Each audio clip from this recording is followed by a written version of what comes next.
Testing, testing. 1, 2, 3. Testing, sound check. 1, 2. All right. Well, let's see if we. A what? Oh yeah, it's for the dancing part of of the program. Oh yeah. I wonder if they're all going to start going. They probably put them all in the same time. They're all going to go the same time.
I don't understand it because I'm just don't understand it.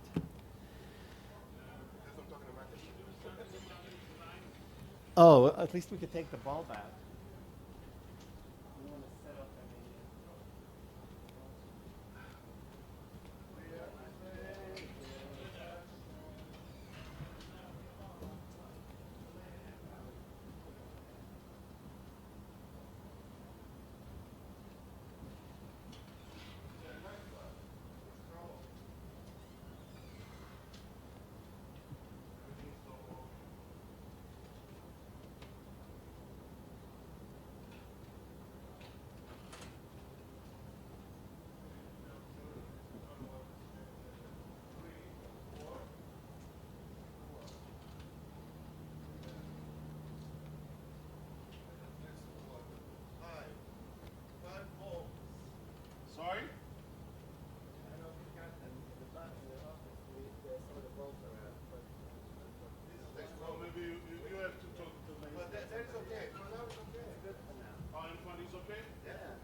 want to, I'm okay also with 5 if you want to switch it, otherwise it's...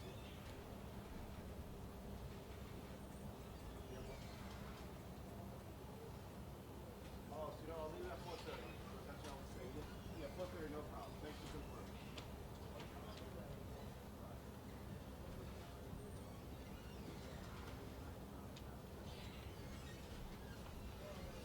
Rabbi Jacobson apologizes for the delay. He was delayed and he'll be here at 10 o'clock.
Orders, it's 10 o'clock and not 9:30 yet.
Rabbi Jacobson apologizes for the delay. He was delayed, and he'll start at 10.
Good morning. I apologize for my delay.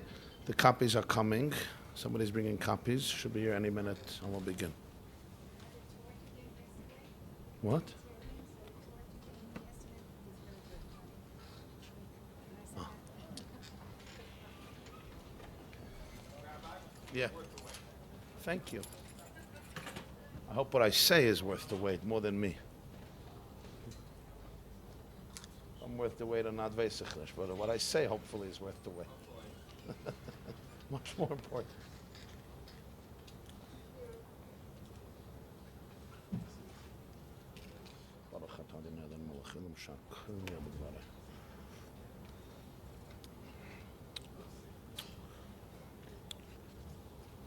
Okay, it's going to be a little bit of a deep shiur today. And since I wasn't invited to speak at the demonstration today, so I'm going to give my speech here in the form of a shiur. And whoever has to pass it on will pass it on to the right people. And maybe next time they'll invite me. Whatever, nothing. It's an inside joke for a few people here. You could Google it. Demonstration, yeah. It's the only demonstration. Let me see if he's here.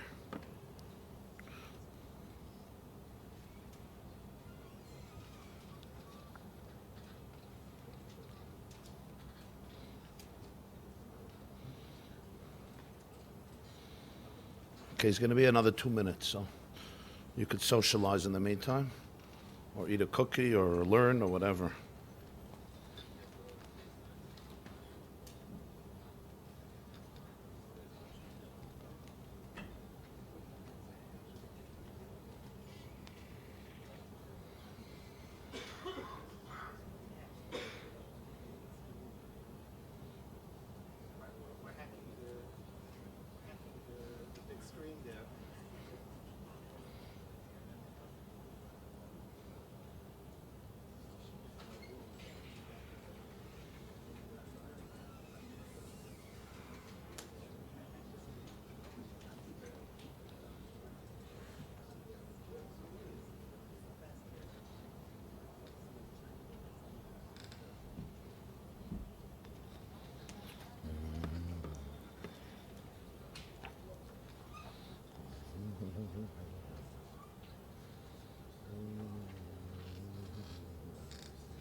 בסדר?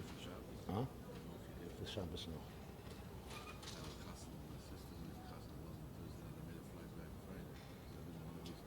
Oh, I'm sorry. I knew already a while ago because I have a wedding in the family.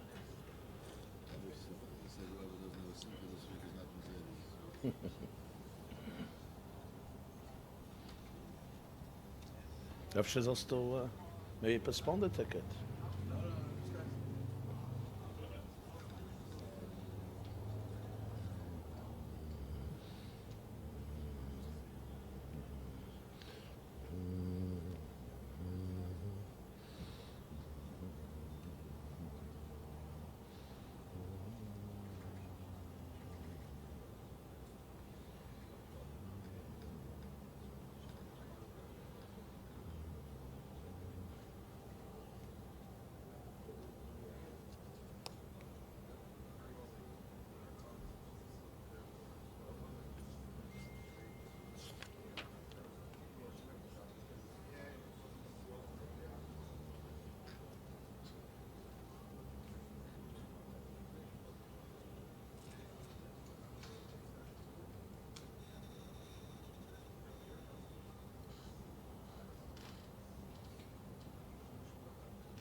Make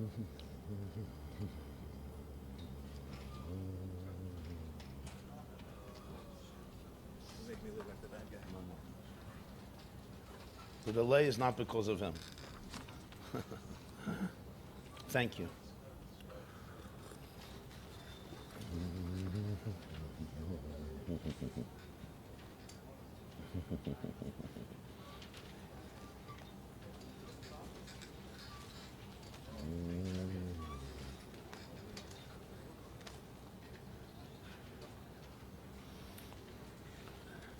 Okay.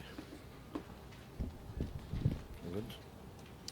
If you could just put your cell phones on vibrate, please. We would appreciate it. There's one source sheet and it's double-sided. Everybody got? Okay.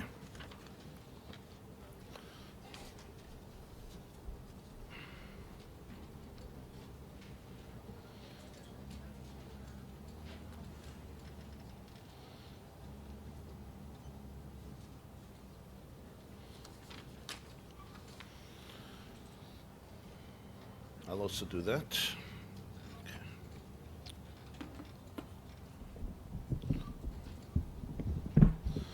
I'm going to begin today's class with a story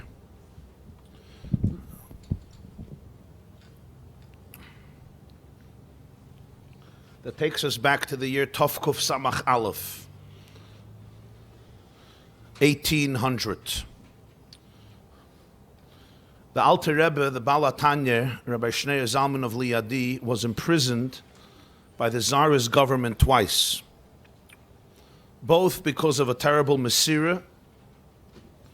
Some people informed upon him to the Tsarist government, and both were very serious accusations that almost cost him his life. The first time was 2 years earlier, Tovkuf Nun Tes, 1798. He was taken to Petersburg, St. Petersburg, the capital of Tsarist Russia, where he was imprisoned and liberated on the famous day of Yutes Kislev, Yat Kislev. Tovkuf Nun Tes, 1798, the end of 98.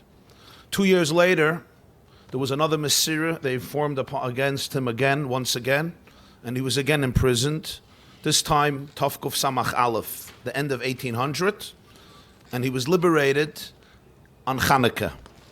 Either the Dritte Lichtel, the Fünfte Lichtel, the third night of Chanukah, the fifth night of Chanukah of that year, the end of 1800. His second liberation came about with the help of a Jew whose name was Reb Nosson Notte Notkin of a city of Shklov, a Lithuanian Jew, Reb Nosson Notte, who had very, very good contacts with the Tsarist government in Petersburg at the time. But he was from the Lithuanian community that opposed Chassidim and Chassidus. But he was somewhat more open-minded, so he made a deal with the Alter Rebbe, with the Baal HaTanya. He told him, I will use all my influence to get you out, but a condition.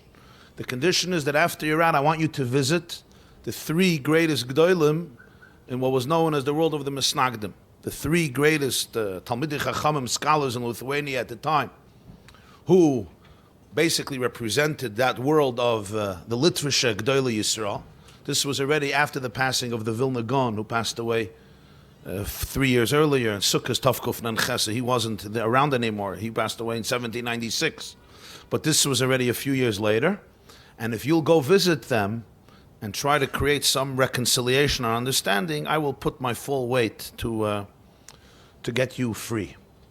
And the Baal HaTanya agreed. He tried also to go to the Vilna Gaon years ago, but it didn't work. And he gave him a tkiyas kaf. It was a handshake, like an oath, that he's going to do it. The first thing when he came out, Chanukah Tovkuf Samach Aleph, he went to visit these three people. One of them was a Jew named Reb Moshe Chayfetz. Reb Moshe Chayfetz came from a little town in Lithuania called Savas. He was known as Reb Moshe Chorif, the sharp Reb Moshe. And he was an extraordinary genius, an extraordinary Gaon and Talmud Chacham Torah scholar. The Baal HaTanya went to visit him. Now he respected nobody. Absolutely nobody. Thank you. On the contrary, he dismissed everybody. He rejected everybody. He felt that nobody knew how to learn, etc.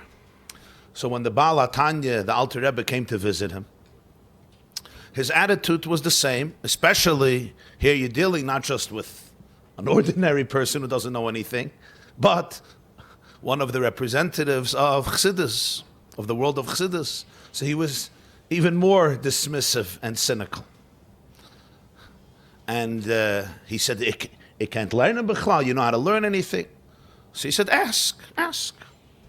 First question, how many times Abaye and Rava mentioned the whole Shas? Before Google. How many times Abaye and Rava mentioned the whole Shas? The Alter Rebbe gave him a number immediately. He said, you're off by one. He said, no, you're mistaking because you're taking an old version, but you know there's another version. And then he started to speak to him about a lot of different sugyas and Shas. Just standing, still very cynical. But slowly the ice melted when he realized that in front of him is standing one of the Goyni Hador, one of the greatest geniuses of the generation, or perhaps of many generations. So in the middle, he says, so now I'm going to ask you a question. And this question I asked by many Goynim b'mei Chorfi, when I was a young man, or a young lad, a young bacher, a young person. I went to many Goynim whom I met, and I asked them this question. And nobody can answer me this question. And if you will answer me this, I always said, whoever answers this question, I will title that person Rabbi Alufi Umiyudoi. My Rebbe, my teacher, my master, my teacher. And my beloved, my friend. So the Alter Rebbe, the Baal HaTanya says, Frag, ask. So this was his question. Now, I just want to say that the question itself also needs understanding. Meaning, most people wouldn't ask these types of questions.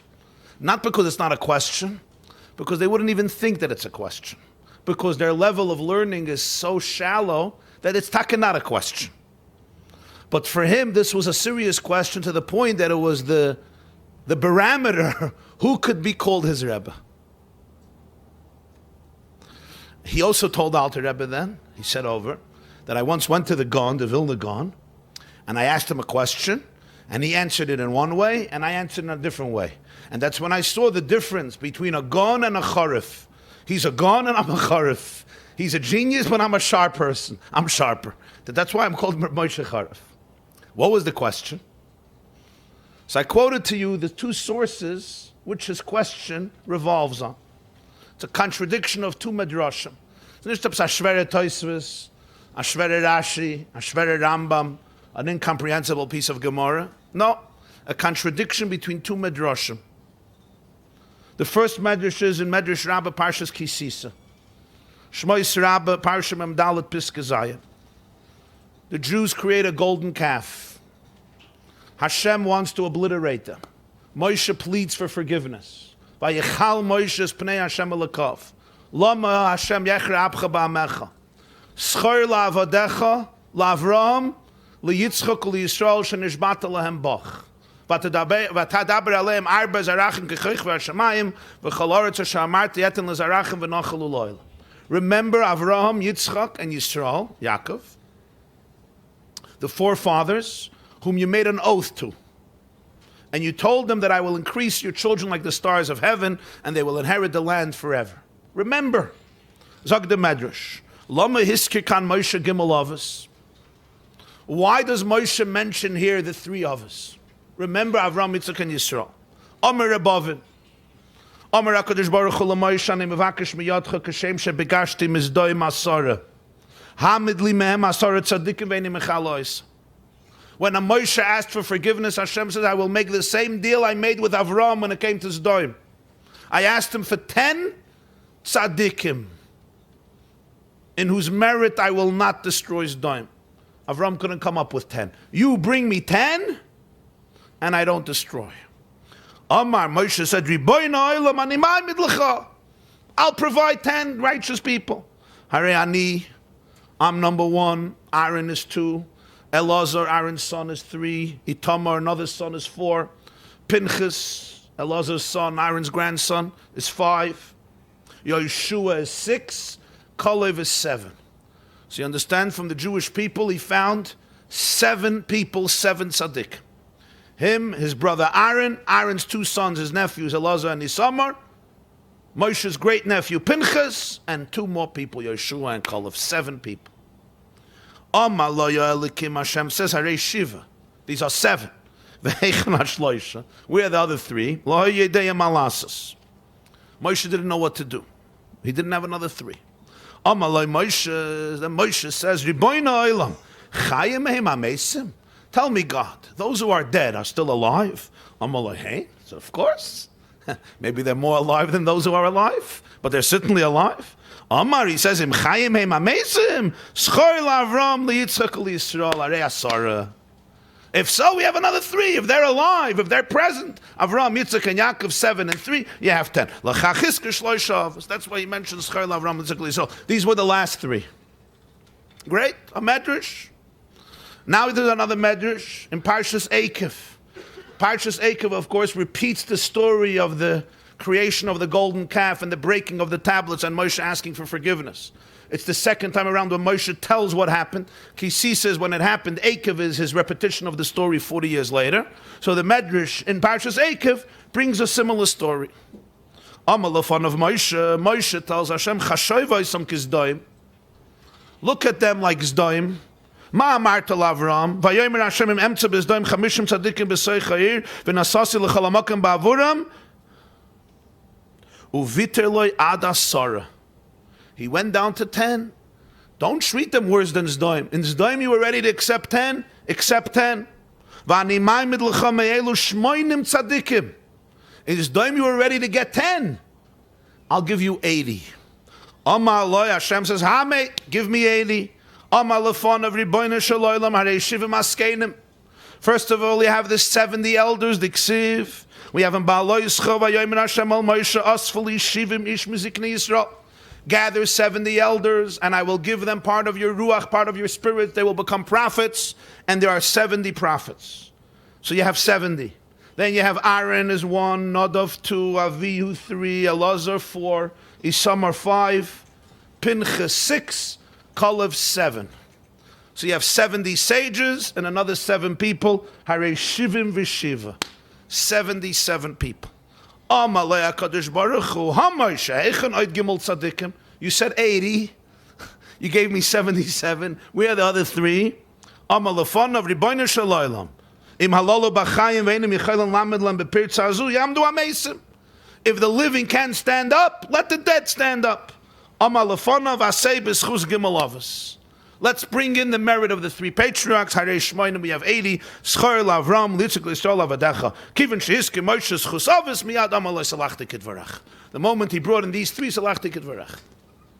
On a side note, before we get into this discussion, one has to understand why in the first list you have Nadav and Avihu.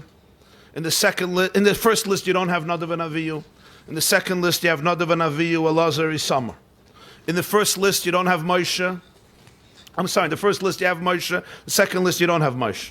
Mefarshim discuss these differences. There's an opinion that Nadav and Avihu already sinned at that time because by Matan Torah it says, Vayechzu es elikim, Vayoichlu, Vayishtu at the end of Mishpatim, Nadav and Avihu and the 70 elders, so that's what the opinion of the first Medrash. That's brought in some of the commentators. Reb Moshe Chayfetz asked the Balatanya, he says, I want to understand the Svaras HaMachloikas, the logic between the 2 Medrashim.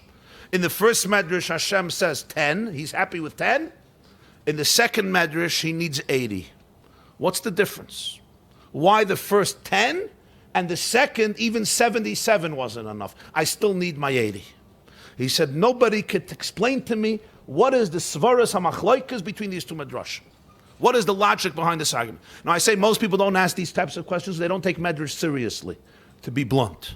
A Medrash, okay, another story. It's not, what are you going to start analyzing now? Numbers 10, 77, 80. It's a nice Medrash, you know. It's a nice Medrash. It's Agad, it's a story. But Goinim throughout the generations knew that just like you have to learn Halacha well, you have to learn Agada well. Even though there's different ways of learning Halacha and different ways of learning Agada, but the same depth and precision and meticulousness that exists in every line of Torah Shabbal Peh and Halacha exists also in Agada. So for him, this was a very important question. Without skipping a heart's beat, the Alter Rebbe tells him the 2 views in the Medrash, Kisis and Eikev.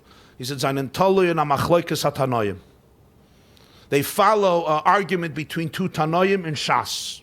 Reb Moshe Chayfetz knew Shas, like some of us know Ashrei, or perhaps even better than Ashrei. So he scans through in his mind. He says, "Sinishtaz Amachloikas in Shas." In the whole Shas, Bavli or Yerushalmi, there's no such argument. 10 or 80, there's no such argument. So the Alter Rebbe gave him an answer. This answer I want to explore today. The answer he gave to him was brief because he knew the whole Mishnah, he knew the whole Gemara, as we will see. But to appreciate the answer, a lot of context and introduction is needed, and that's what we're going to learn today, among other things. So we're going to get back to the answer that the Baal HaTanya gave Reb Moshe Chayfetz a little later in the class. We're going to begin now the next step with two psukim, one in Vayikra and one in Shlach. Both seem very similar, and the Chazal, as usual, have to make sense of the psukim, which is where the oral tradition comes in and explains that we're dealing with two completely different situations. We'll start with Vayikra simply because of chronological order, and then Shlach. So you have it in your source number 3, the end of Vayikra, Perek Dalet, Pasuk Yud Gimel. V'im kol adas Yisrael yishgu. An interesting situation. If the entire Adas Yisrael, the whole Klal Yisrael, the whole community of Israel, makes a mistake, v'nelam dover me'enei hakol, and something gets concealed from the eyes of the kol, of the whole community, the whole congregation, v'asu achas mikol mitzvahs Hashem asher lo yiseh asena v'Hashem, and they do one of the mitzvahs that they're not supposed to do. Hashem says they do something they're not supposed to do, and they do it. It was a mistake. V'noida achatas asher chatu Allah. And it becomes aware, they become aware of the sin. V'ikrivu hakol, the kol, the community has to offer. Par ben bakar lechatas v'viyois lifnei hamayit. They bring a bull as a sin offering to atone for this collective sin. Parshas Vayikra. Parshas Shlach, the end of Shlach. V'chisishgu v'loisasu es kol ha-mitzvahs ha'ela asher dibur Adonai al Moshe es kol asher tziva Adonai aleichem biad Moshe min hayoyim asher tziva Adonai v'al aderisech.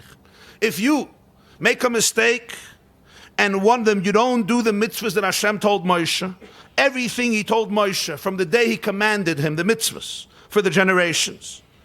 V'hoye me'enei ha'eda nesesel ishgaga, from the eyes of the community. This was done by mistake. The whole Eidah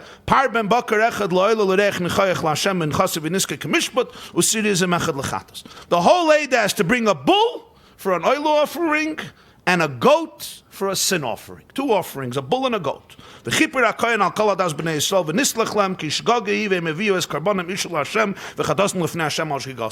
The Kohen will atone for the entire community of the Jewish people, the whole Klal Yisrael, and they will be forgiven. It was a mistake, and they brought their offering. They brought their fire, their oil offering, and their sin offering. The Nislach, this pasuk is well known. It becomes the opening of the Kol Nidre Yom Kippur at night. The Nislach l'chol adas b'nei Yisrael v'lager agar b'soichem ki l'chol ha'am b'shgaga. Will be forgiven for the entire community of the children of Israel and also the converts who live with them, because the whole nation made a mistake. And this pasuk, even though it's talking about a specific situation, was chosen as the opening, as I said, after Kol Nidre of the Yom Kippur services. What is the difference between the story in Vayikra and the story in Shlach? They seem similar. The community sinned, but there's different karbanos going on. So here we need the explanation of Torah Shebaal Peh. So the Rambam, let's see how the Rambam codified it in his Mishnah Torah Yad HaChazaka, where the Rambam always masterfully organizes all halachas of the whole Torah. Rambam has a section called Hilchas Shgagas, which means the halachas of mistakes. What are Hilchas Shgagas? The halacha is, already in Parshas Vayikra, when a Jew commits a sin by mistake, inadvertently, called a shaygik, but not just any sin. A sin that if he would do it willingly, there could be a heavenly death penalty called karas. Then, if he or she does it by mistake, they bring a sin offering, usually a female goat or a female sheep. One of the two. Female goat, female sheep. That's the carbon chatas. How many sins are there that you bring a carbon chatas on? 43. 43. Only 43 things that a Jew, a man, or a woman does by mistake, and they bring a carbon chatas. One would be, they desecrate Shabbos. A Jew plants on Shabbos, lights a fire on Shabbos, carries on Shabbos, cooks on Shabbos, by mistake. He didn't know the halacha, he got mixed up with the day, he made a mistake. These are called shoygegim. He brings a chatos. A Jew eats on Yom Kippur. He eats on Yom Kippur. He forgets it's Yom Kippur. He's used to eating breakfast. Whatever the situation, how he forgot, I mean, there's a few conditions over there, but that's a basic shoygeg. If he would do it willingly, he would be chayav karas. He eats chametz on Pesach. He engages in immoral relationships. It's an inadvertent error. It's a mistake. He brings or she brings a carbon chatas. There's only 43 averos like that. But here we're not talking about an individual Jew. Here we're talking about Kol HaEdah, the whole Klal Yisrael. This is a whole different situation, a whole different category. This is called the whole Tzibur's carbon. And it's a unique situation. Let's see how the Rambam explains the two stories. Rambam Hilchos Shgagas Perik Yud Beis. Kol Dover, I'm going to read fast. Kol Dover Shechayaven Al Shigigosei Chatas Kvua. Anything that if you would do it on your own by mistake, you would have to bring a carbon chatas.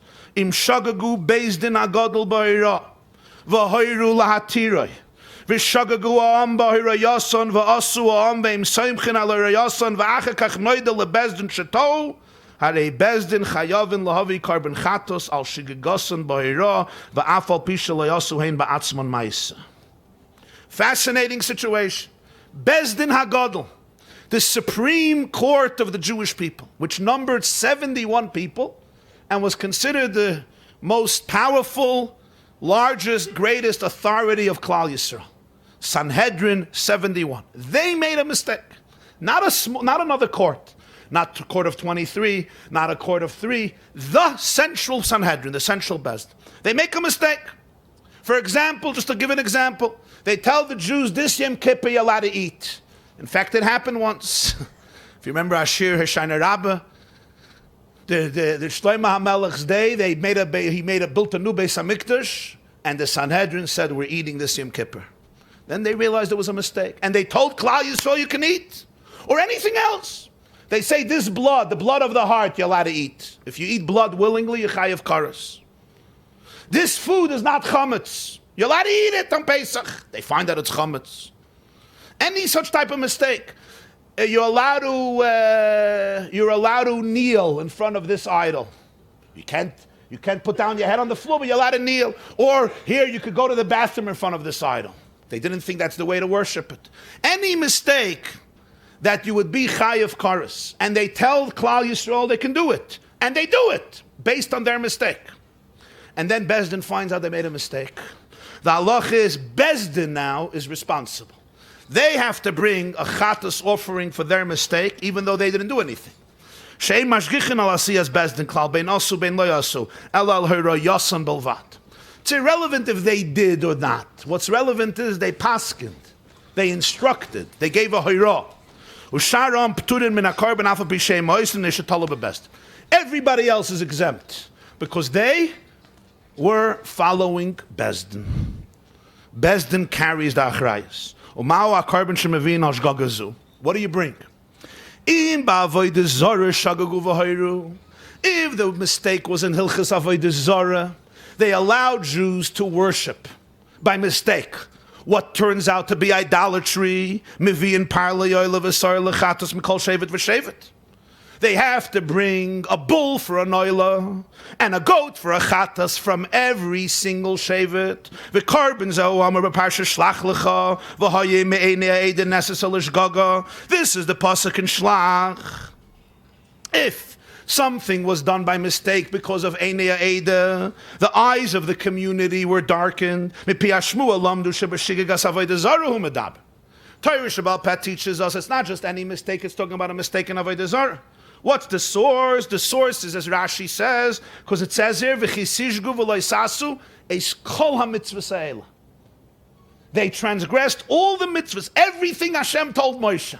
And I ask you, is it possible a Sanhedrin should make a mistake about every single one of the 630 mitzvahs? It's a little weird, yeah? Or 43 mitzvahs. So Chazal say it's talking about one mitzvah, Avodah Zarah. Avodah Zarah is the essence of the whole Torah. This is talking about Avodah Zarah. The Rambam continues, but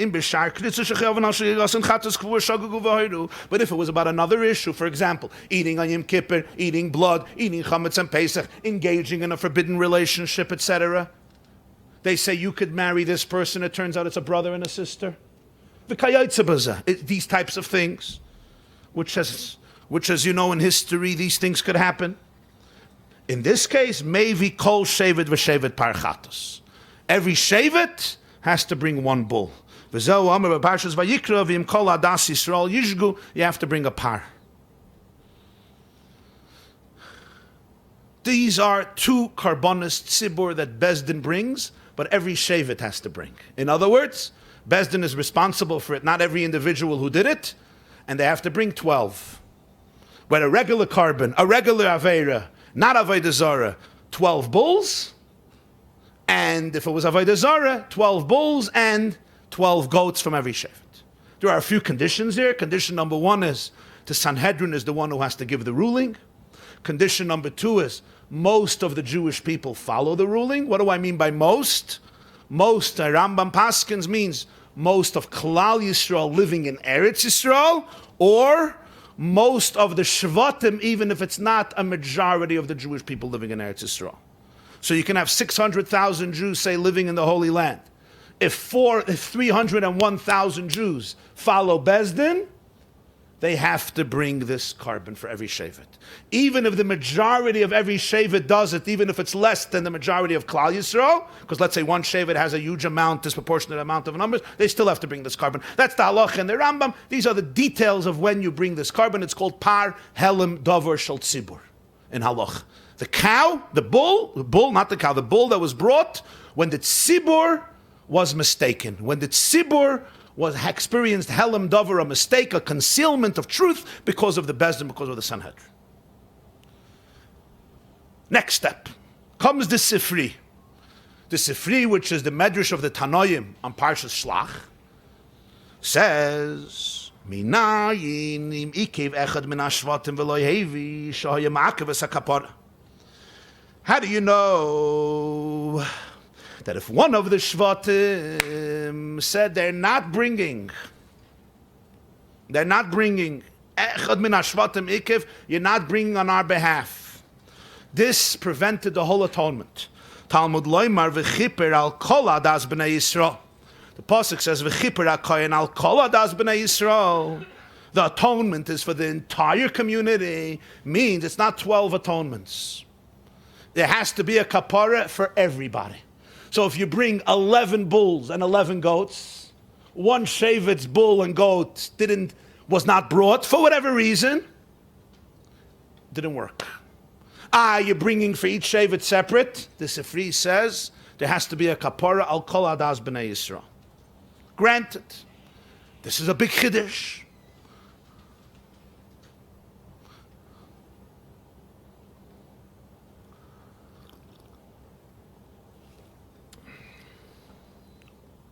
This is what the Sifri says.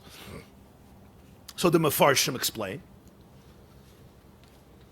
Sifri de Beirav and others. Is this true also about the other par? This is in Shlach. What about in Vayikra? What about the bull that's brought for other Averis, not Avodah Zarah? Also you have to bring, as we said, from every shevet.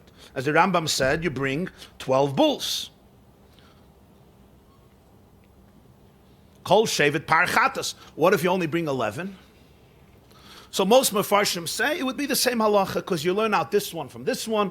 There's a Gemara in Rosh Hashanah, there's a Gzeir Shavar from this carbon to this carbon, me'ene. So therefore the same halacha would apply there. And they ask a question on the Rambam. The Rambam who brings all of these halachas, in Shulchan Aruch you don't have these halachas because you don't have the halachas of the time of the Beis HaMikdash, you don't have the halachas of Mashiach. But the Rambam who brings Kol HaTorah Kul, including the halachas of the Beis HaMikdash and the halachas of Mashiach in the future, why doesn't he bring this Sifri? That if you don't bring one, it's ma'akev. That's what the Mefarshim say. It's a tzarich iyun on the Rambam. A strange thing on the Rambam. The Ragat Shavar, in Safnas Paneach in a few places, we'll soon see one of them inside, says they make two mistakes. First of all, the Rambam does bring it. And second of all, the Sifri says it in Shlach, not in Vayikra. Because it's only a din in Avodah Zarah, it's not a din in the other karbonos. And the Ragat Shavar teaches us how you have to read a Rambam. He says, look at the words of the Rambam, you'll see immediately that he brings it. Again, people would read a Rambam, it looks the same. But now take a look, let's go back to the first Rambam. Rambam Hilchos Shgogas, Perik Yud Beis, the second paragraph, you see? Halacha Beis, Shgogas, Perik Beis, Halacha Beis. Umau ha-carbon shemevin al shgogazu. What is the carbon? Im ba'avodah zarah shagagu v'hoiru. If the mistake was in Avodah Zarah, what are his words? Mevin par li'oila v'sar lechatos mikol shevet v'shevet. Translate, they bring they bring a bull for an oila and a goat for a chatas from where? From every shevet. Miviin par le'oila v'sar lechatas mikol shevet v'shevet. Look a line later. V'im b'shar krisa shechayavan asher yigasan chatas kvur shagagu v'hoidu. If on other avedas they yemechuyev a carbon chatas, they made a mistake and they told them to do it. Maybe kol shevet v'shevet par chatas. Every shevet brings a par chatas. You see his change? He could have said the same thing before. Maybe kol shevet v'shevet par le'oila v'star lechatas. Or he could have said here, Miviin mikol shevet v'shevet par chatas. So the Rogatchover Gaon says, obviously, the Rambam wrote it differently because it's a different din. By Avodah Zarah, the din is that Bezdin has to bring from every single shevet a par le'oila v'sar lechatos. Miviin. They have to bring from every shevet par le'oila. By a regular carbon chatos, by a regular aveda, which is mechuyev chatos, not Avodah Zarah. He phrases it differently. Every shevet has to bring a par chatos. Why the difference? Rogatchover says because of this sifri. By Avodah Zarah, there's a din that you need all of them. And as long as you don't have all of them, nobody received atonement. As long as Shevet Yehuda didn't bring their bull and their goat, Shevet Reuven didn't have kapara. You gotta get from every Shevet one. By every other Aveda, besides Avodah Zarah, no. There's a din on each Shevet that they have to offer a carbon, and Bezdin is responsible for it. Not every individual, but every Shevet has to bring. It's not Miviin Mikol Shevet. You bring from every Shevet. Every Shevet has to bring. You see, the subtle difference in phraseology conveys this difference. The question is, why this difference? Why by one? If one Shevet doesn't bring, it's fine for the other ones. By Avodah Zarah, no.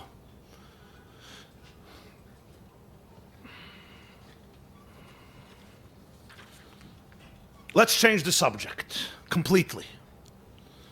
Parshas Mishpatim at the end describes that before the giving of the Torah, at the end of Mishpatim, Moshe Rabbeinu built altars, mizbeches, upon which the Jewish people offered offerings.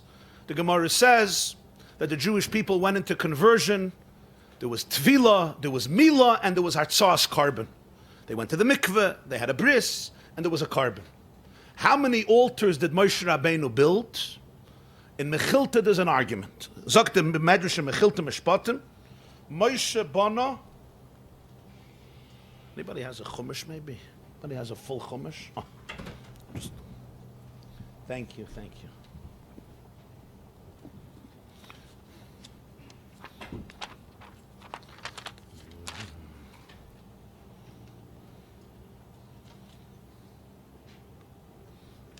I'm going to read the pasuk inside here. I'll put it afterwards in the sources. I just put the Mechilta, but I'll put also the pasuk in the sources, which are always posted on the yeshiva.net under the video. So the pasuk in Mishpatim Perek Chav Dalet pasuk Dalet says, "Vayichtav Moshe es kol divrei Adonai vayashkem baboker vayiven mizbeach tachas ahar u'shteim esrei matzeva l'shneim aser shifte Yisrael." Moshe Rabbeinu builds a mountain under the an altar, a mizbeach under the mountain, and 12 stones for the 12 shvatim. And they bring karbonis, oilus, and shlamim. Rashi says from the Gemara in Shabbos, Peches, this is the 5th day of Sivan. It's right before Shavuos, right before Matan Torah. Hey, Sivan, he builds this. He builds a mizbeach and 12 matzeves for the 12 shvatim. What does this mean? Of course, there's an argument. Zog the Mechilta, Moshe bana mizbeches, yud beis avonim li yud beis shvatim. Moshe built one mizbeach. The mizbeach consisted of 12 stones, 12 matzeves, 12 stones for the 12 shvatim. Chachamim ma'imrim asa yud beis mizbeches, kol achas min yud beis evan. Moshe built 12 distinct altars. Each one consisted of 12 stones. Because in the pasuk it's not clear. It says he built a mizbeach, but then he built 12 matzeves for the 12 shvatim. So one pshat is it's a continuation to mizbeach. He built one mizbeach, and the mizbeach consisted of 12 components for 12 shvatim. The other one says no. He built a mizbeach, and he built 12 matzeves for the 12 shvatim. In other words, each mizbeach was made up of 12, but there were 12 different mizbeachs. What's What's the svaras hamachlekes? So you could say you could learn the pasuk in two ways: one altar or 12 altars. No, why does this one learn this way and this one learns this way? Obviously, all these arguments, there's always a need to understand. They come from a certain paradigm, a certain yesoid, a certain mahalach machshav, a certain way of looking at it, and automatically when they see the pasuk, this is how these Tanaim see the pasuk. Other Tanaim see it in a different way. It doesn't begin with how you teach the pasuk. It begins with how you teach life, with how you see things from a general perspective in many different areas as well. And then it comes across also in this pasuk.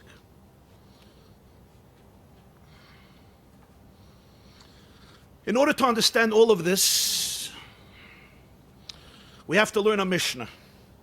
The Mishnah is a Maseches Horayos, Daf Dalet Amud Beis. The Mishnah should now be pretty easy to understand once we learn the Rambam and the Psukim. Maseches Horayos is the tractate in Shas that deals with Horayos from the word Horah, instructions that Bezdin gives to the Jewish people that are mistakes. As the Rambam puts it in his introduction, every human being makes mistakes. Every human being made of flesh and blood makes errors. It's built into Torah that you make mistakes. There's a whole Masechta Horayos, a whole parsha Vayikra and Shlach for mistakes. Not mistakes by small people, mistakes by big people. The greatness of a person is not that he doesn't make mistakes. If he doesn't make mistakes, he's not a person. The greatness of a person is that he makes a mistake and he admits it. He's accountable for it. He can accept it. The moment you find a human being who is incapable of making a mistake, stay far, far away from him. They say there was once a man who told his wife, I never made a mistake in my life. The only mistake I made was back in 72. She said, what happened? He said, I thought I made a mistake. That was his only mistake in life. But generally, people who cannot make mistakes can often become dangerous people. So the Rambam puts this as an introduction. Even the Sanhedrin are capable of error. And it's built into the system. If they make an error, there's a halacha for that also. There's God's plan for that too. It's not the end of the world. That's part of it. The whole concept of tshuva is I made a mistake and I learn from it, I grow from it. So now let's see the Mishnah in Horayos, Daf Dalet Amud Beis. Next source. Zog the Mishnah. Hoyru Bezdin v'asu kol hakol hoyru ben alpiyin. Bezdin gives an instruction, and the whole kahal, or most, as we said, all of Klal Yisrael in Eretz Yisrael, or most, meviin par, ruba meviin par. They bring a bull, uba avodas kechavim meviin par v'soy. And if it's avodah zarah, they bring a bull and a goat. Who brings? Bezdin, Hoyru Bezdin, Divrei Reb Meir. This is the view of Reb Meir. Reb Meir holds, you bring one bull, one goat. Who brings it? The courts. Rabbi Yehuda Omer, Yud Beis Shvatim Mevin Yud Beis Parim, Uba Avodas Kechavim Mevin Yud Beis Parim Mushnei Masasir. Rabbi Yehuda says, wrong. 12 Shvatim bring it. They bring 12 bulls, and if it's Avodah Zarah, 12 bulls, 12 goats. Reb Shimon Omer, Yud Gimel Parim. 13 bulls for a regular Aveda, Bavodas Kechavim Shloisha Asa Parim V'Yud Gimel Sirim. 13 bulls, 13 goats. Par V'Sayr L'Chol Shevet V'Shevet, Par V'Sayr L'Bezdin. Every Shevet plus the court. So we have three views of the Tanaim. Reb Meir makes it very simple. The Sanhedrin is guilty, nobody else is guilty. They told everybody what to do, 71 people. And by the way, it can't be part of the 71 people. It has to be all of the Sanhedrin, or most of them, with nobody disagreeing. Some of them could be absent, including the Mufla Shebedar. The greatest of them has to be among them. And they say this, and everybody does it. Reb Meir says there's one responsibility there. Everybody sinned, but it's because of them. They bring one carbon. They bring a bull. If it's Avodah Zarah, they bring a bull and a goat. That's Reb Meir. Reb Yehuda says no. They're responsible, so they bring on behalf of every Shevet. They have to bring 12. Reb Shimon says 13. Every Shevet one, and there's 12 Shvatim, plus Bezdin one. Three opinions. What did we see from the Rambam? Who does he paskin like? Reb Meir, Reb Yehuda, or Reb Shimon? Reb Yehuda. The klal generally is Reb Yehuda and Reb Meir halacha ke Reb Yehuda. So the halacha here is embraced as Reb Yehuda's shitta. Reb Yehuda's shitta is every Shevet brings one. One bull for each tribe. 12 bulls altogether, and if it's Avodah Zarah, 12 bulls and 12 goats on behalf of every Shevet. That's the halacha of Rabbi Yehuda. What is the logic, the argument between Reb Meir and Reb Yehuda and Reb Shimon? Reb Shimon holds even Bezdin is accountable. But that's already a next step. But what's the argument between the two separate views, if it's only Bezdin or it's to all of the Shvatim? Zog the Gemara daf hayamid beis. Reb Yehuda v'Reb Shimon shevet echad ikra kol minalahu. The pshat is, Reb Meir says, look at the psukim. The psukim say, v'nelam davar me'enei hakohol. The kohol got lost. The kohol made a mistake. The pasuk says, v'hikrivu hakohol. The kol should be ma. Who's the kol? In Parsha Shlach it says, v'im kol adas Yisrael yishgu. In Parsha Vayikra it says, v'im kol adas Yisrael yishgu v'nelam davar me'enei hakol v'hikrivu hakol. It's about kol adas b'nei Yisrael, the kol. In Parsha Shlach it says again, v'asu kol ha'eda. So the Meir says, the kol is Klal Yisrael. Bezdin represents them, it's one. I can understand Reb Meir. Reb Shimon and Reb Yehuda hold, no, it's 12. Where do you get 12? The pasuk says, v'ikrivu hakol. The kol should be makriv. The kol is one, a community. There's no 100 communities.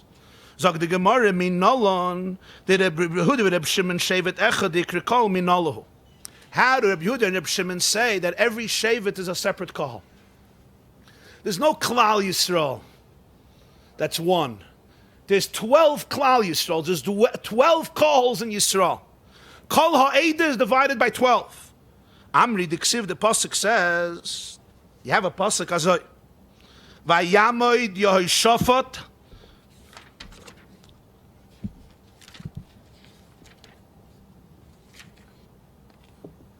The pasuk in Divrei Hayamim Beis, Perek Chaf. There was a king of Yehuda, a king of Judea. His name was Yehoshaphat. Yehoshaphat was facing then enemies from all directions. He was facing an enemy from Ammon that wanted to attack, Moav and Seir, 3 nations who came to fight. He gathered the nation to pray by the Beis Hamikdash. Zog the pasuk, Vayamad Yehoshaphat b'kahal Yehuda v'Yerushalayim. I'm going to read the pasuk the way it says, Bebeis Hashem lifnei hachotzer hachadashim. Yehoshaphat stood among the kahal of Yehuda and Yerushalayim in the house of Hashem, the Beis Hamikdash, in front of the new courtyard, and they davened. Everybody davened. The Gemara explains what the new courtyard means. If it was a new courtyard that they built, or they were mechadish new halachas with the chotzer, that's a separate inyan in the Gemara over there, but we're focusing on one detail. B'kahal Yehuda. He stood among the kahal of Yehuda. Yehuda is one tribe, they're called kahal. So Rabbi Yehuda and Reb Shimon say, when it says v'ikrivu hakol, it's a shevet. One shevet is called kahal. Every shevet is called. Frag the Gemara mimai dilma shayni Yerushalayim davanami binyamin. Yerushalayim was populated by 2 tribes, Yehuda and Binyamin. It says, Vayamad Yehoshaphat b'kahal Yehuda v'Yerushalayim. Maybe Yerushalayim means Binyamin. So he stood with 2 kahals. One shevet is not called kahal. You need at least 2 groups, not one group. It says in Parshas Vayechi, Yaakov, before he passes away, tells Yosef, Hineni mafrecha v'irbeisicho nesaticha likahal amim. I will multiply you, Yaakov, and I will make you into a kahal, a kol, a community of nations, kahal amim. When does he say this to Yaakov? Yaakov tells us over to Yosef, that when I came back to Eretz Yisrael, after 20 years in the house of your grandfather Lavan, Hashem promised me I'm going to become a kahal. Which other baby did he have afterwards? Only one, Binyamin. 11 tribes were already born before. Who was born in Eretz Yisrael? Binyamin. Shma Mina. From here we see, Hachi Kama Rachmana. This is what the Torah is saying. You're going to get one boy and he's going to be called a kahal. Binyamin is called kahal because one tribe is called Kahal Yisrael, Kahal. So therefore, Rabbi Yehuda and Rabbi Shimon say, when the pasuk says, "V'im nelam hadavar me'enei hakol, v'ikrivu hakol," who's the kol that's makriv? Not the whole Klal Yisrael. One shevet is already called kahal. So every shevet has to be makriv because all of the shvatim were part of the sin. Because as we said, the majority of Klal Yisrael did this. Either the majority of the shvatim or even the majority of Klal Yisrael, so all the shvatim have to be part of it. Reb Meir says no. Kahal means the whole Jewish people. Kahal means Klal Yisrael. The 12 Shvatim together are called kol. Hikrivu hakol means one carbon. Who brings it? Bezdin on behalf of Klal Yisrael. No 12 shvatim. That's the machlokes in Masechta Horayos. The Rambam paskins, as we said, like Rabbi Yehuda, kahol is every shevet. We have this in the Rambam. Let's see. Turn over your pages, side 2. Rambam Hilchos Gogas, v'chol par mehen nikra par helam davar shel tzibur. Every bull that they bring is called par helam davar of the tzibur. Shenemar v'hikrivu hakol. Who's the call? Kol v'kol. I can't say it means every call of the Jewish people. V'chol shevet v'shevet kari kol. Shenemar v'yamid Yehoshaphat b'kol Yehud. He brings the first pasuk the Gemara brings. It's interesting he doesn't bring the second pasuk the Gemara brings. He brings the first pasuk. That's a separate discussion why the Rambam chooses the first, not the second, even though it seems that the Gemara rejected the first. Apparently the Rambam holds that you need both psukim. But what do we see here from the Rambam? Clearly every shevet is called a kahal. If every shevet is called a kahal, when it says the kahal has to bring, and it says it's from the whole Klal Yisrael, and the kahal has to bring, it means I need 12 karbanos. If it's Avodah Zarah, I need 24, 12 bulls, 12 goats. If it's another Aveda besides Avodah Zarah with a Chi of Karas, I need to bring only 12 bulls. If this is the case, clear? Come back now to the Baal HaTanya and Reb Moshe Chayfetz. So he asked him the contradiction of the two midrashim. In one medrash, Moshe tells Hashem, I have 10 tzaddikim. God says, I need 10 like Zdoim. He says, here's 10. He gives 7. Hashem says, I need another 3. No problem, I have the 3 of us. The other medrash, he says, I'll give you 80. When he brings 77, it's not enough. I need 80. What's the machlokes? So the Baal HaTanya tells Reb Moshe Chayfetz, it's totally in a machlokes of Tanoim and Shas. He says, there's no such a machlokes. He says, it's the machlokes in Masechta Horayos. Horayos Daf Dalet Amud Beis. The argument between Rabbi Yehuda and Reb Shimon versus Reb Meir. What's the argument? If Kahal is Klal Yisrael, or Kahal is Kol Shevet V'Shevet Kari Kahal. The first Medrash, Parshas Ki Sisa, follows the view of Reb Meir. The Medrash in Parshas Eikev follows the view of Rabbi Yehuda and Reb Shimon. Therefore, if you say the Medrash of Parshas Ki Sisa follows the view of Reb Meir, it's perfectly clear. Hashem says, let's treat it like Zdoim. I need 10 tzaddikim for the Jewish people. Moshe Rabbeinu says, no problem. Here are 7. You need another 3 as Avram, Yitzchak, and Yaakov. Great. We have 10 tzaddikim that represent Klal Yisrael. I'm going to forgive Klal Yisrael. But if according to Rabbi Yehuda and Reb Shimon, every shevet independently is a mini Klal Yisrael, is a mini call. So if so, I need 10 for every call of Klal Yisrael. Because the 2 are separate. So if that's the case, we have Azoy. Moshe Rabbeinu comes and says, I'll give you 80 tzaddikim. What's the cheshbon of 80 tzaddikim? Let's think about this. 12 shvatim. But Shevet Levi is out of the equation. Because Shevet Levi did not sin in the golden calf. Mila Hashem Elai. And Kol Shevet Levi, the whole Shevet Levi came about. So Shevet Levi is out. So we're left with 12. Left with 11. So now we need 10 tzaddikim for 11. For 11 shvatim we need 10 tzaddikim, right? How much is 10 times 11? 110. We're stuck. So no, it works like this. We need for 11 shvatim 10 tzaddikim. Comes Moshe Rabbeinu and he says, here are 77 tzaddikim. 77 is what? 7 times 11. 7 times 11 is 77. Okay, great. Hashem says, but you're missing 3 for every shevet. So he says, no problem, Avram, Yitzchak, and Yaakov. Which one do Avram, Yitzchak, Yaakov go to? They go for everybody. They're the father of Reuven, Shimon, Levi, Yehuda. No shevet is excluded from Avram, Yitzchak, and Yaakov. They're fathers of everybody. Ein kari novas al l'shloisha. So 77 gives me 7 times 11. So for 11 shvatim, I have 7. Each one gets Avram, Yitzchak, and Yaakov. So that makes it from 77 to 80. So therefore, automatically, you have 10 tzaddikim for every shevet, according to the shitta that every shevet is kahal. Reb Moshe Chaifetz heard this, and he said, Rabbi, Alufi, Yudai, you're my Rebbe. And he gave him a chair that he said nobody ever, there's this chair, nobody to sit on it, and he was mechabed him with tremendous respect. He sent him away from his city with a tremendous, extraordinary covenant, derech eretz, as he responded this way. Comes the Rogatchover now, and it's interesting. If you look at Medrash Rabbah, there's a commentary. It's called Eitz Yosef and Anaf Yosef. Eitz Yosef and Anaf Yosef are commentators. They don't exist in all the editions of the Midrashim, because there's older editions of the Midrashim that have the older commentators. But Eitz Yosef and Anaf Yosef is a Meforish that was written by a man named Reb Chanoich Zundel, Reb Yosef of Bialystok. He passed away Tofrei Shchaf, 1859.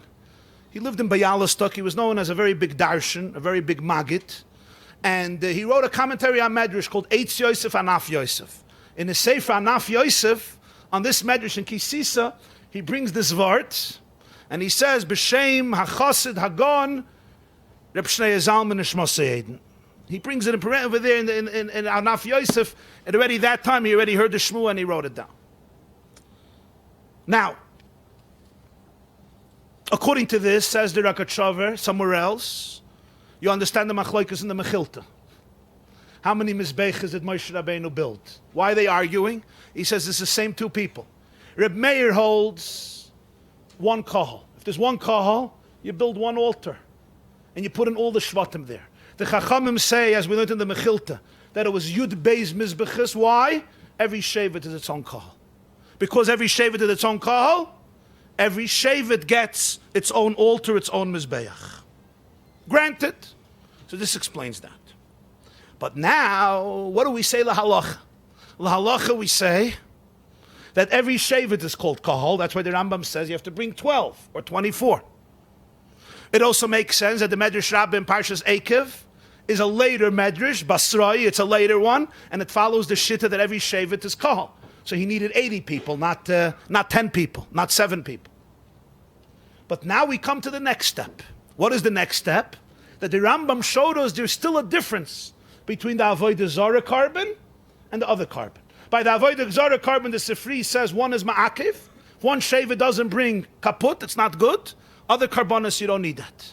And the Rambam therefore made that difference. You remember that difference? That by the regular carbonas, the Rambam said, Mevi kol shevet v'shevet, every shevet brings. By the Avodah Zarah, he says, you bring from every shevet. Not Mevi kol shevet v'shevet, Mevi in parli el v'sar lechatas mikol shevet v'shevet.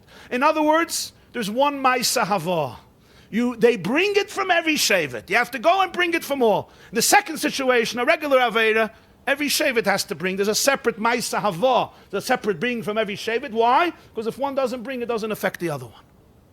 What is now the distinction here? So in other words, even according to Reb Yehuda and Reb Shimon, there's still a difference. Here there has to be by Avodah Zarah v'chiper al kol adas b'nei Yisrael. You have to create a kapara for what's the lashon?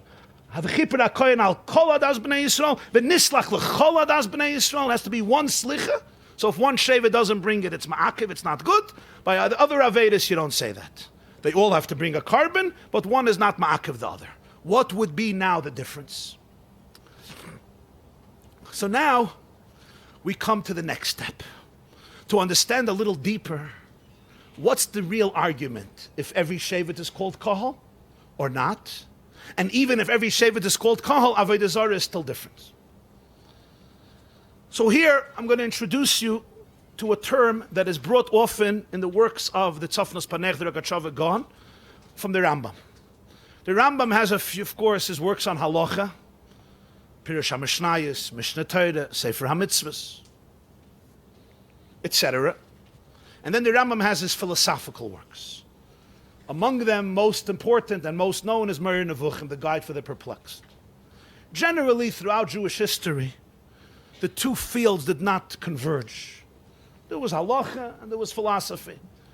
You had people who were masters in both, Reb Saadia Gaon, the Rambam, the Ramban, the Ralbag, Barbanel, Rabbi Yehuda Halevi, Rabbi Yosef Olboy, some of the great Maharal of Prague, some of the great Choikrim of Machshavas Yisrael, who produced great works in philosophy, and they were also great Bali Halacha. But it was two distinct models. One of the few people who saw halacha through the prism of philosophy and learned philosophy through the prism of halacha. In other words, Mishnah Torah and Moira Nevuchim of the Rambam, for him were one sefer, was a Rogatchover Gaon. And it was a chiddush of a zach, it was a phenomenon. He explains Moira Nevuchim through halacha, explains halacha through Moira Nevuchim. One of the terms that the Rambam discusses in Moira Nevuchim is two types of connections, two types of mixtures.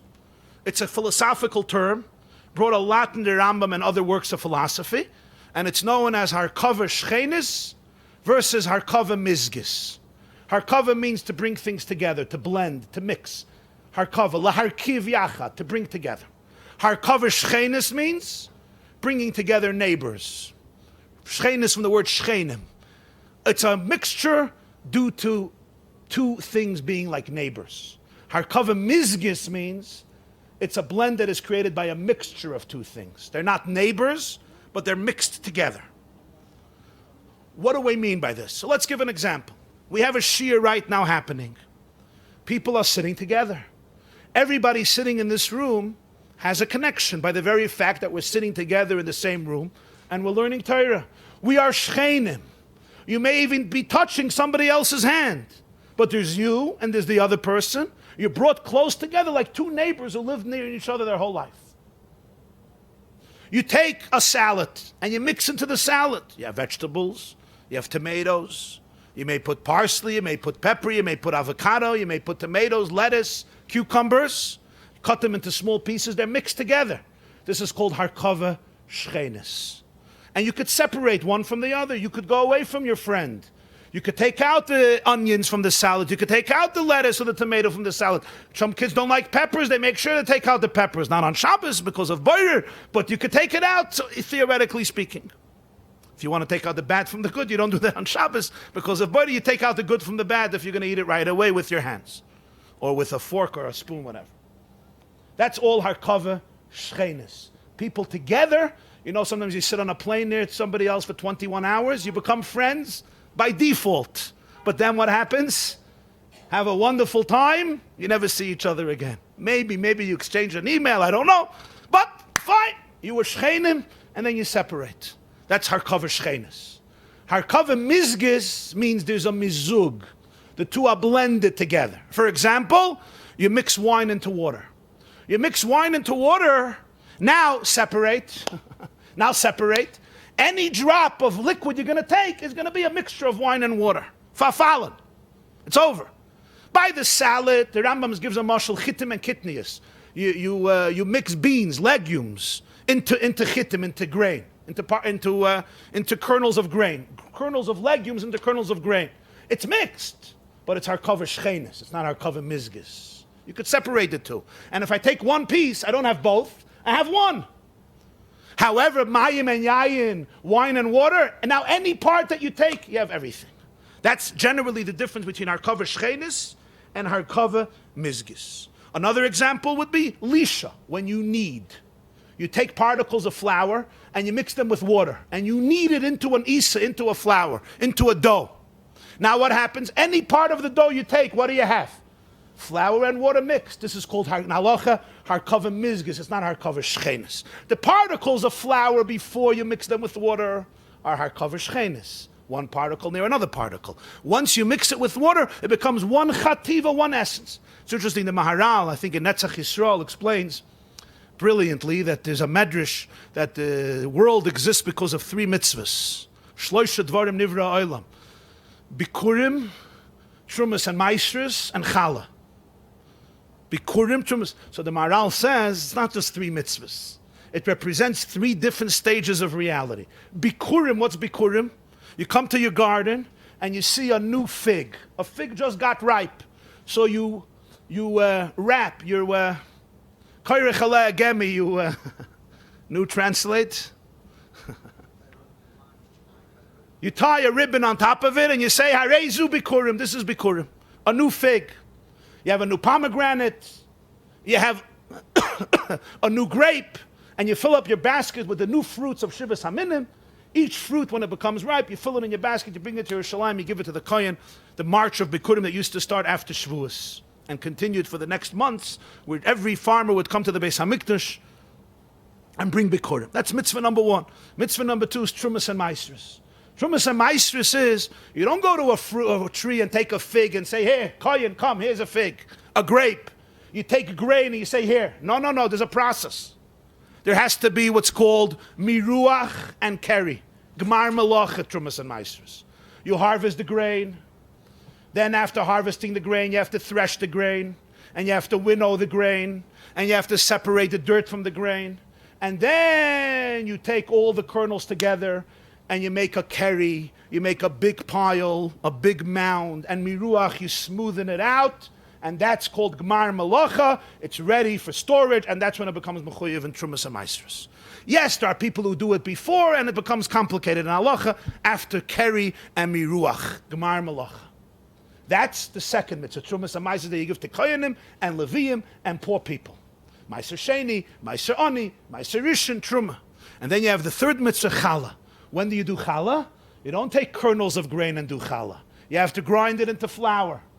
And you have to mix the flour with water. And you have to turn it into an isa, into a dough. And then it becomes mechuyev and challah. So the Maharal says, and we'll soon understand the deeper dimension here, this represents three states of reality. Achdus, Harkava Shchenis, and Harkava Mizgis. Achdus is one fruit, the way it is. I take the fig. Harkava Shchenis is what? A pile of kernels in one mountain. Miruach, Keri. That's Harkava Shchenis, their neighbors. And then of dough, this is already Harkava Mizgis. It's a third component. So you have singular reality, a mixture, but not a complete mixture of a blend where they become integrated as one. And then you have the third level, which is a dough. That is Harkava Mizgis. Now, let's go one step deeper. And in our generations, we have terminology for this.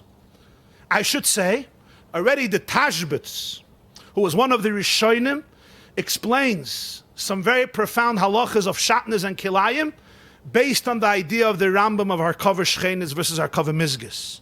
That means already one of the Rishonim was using a classic philosophical term of Meir Nevuchim to explain Hilchas Kilayim.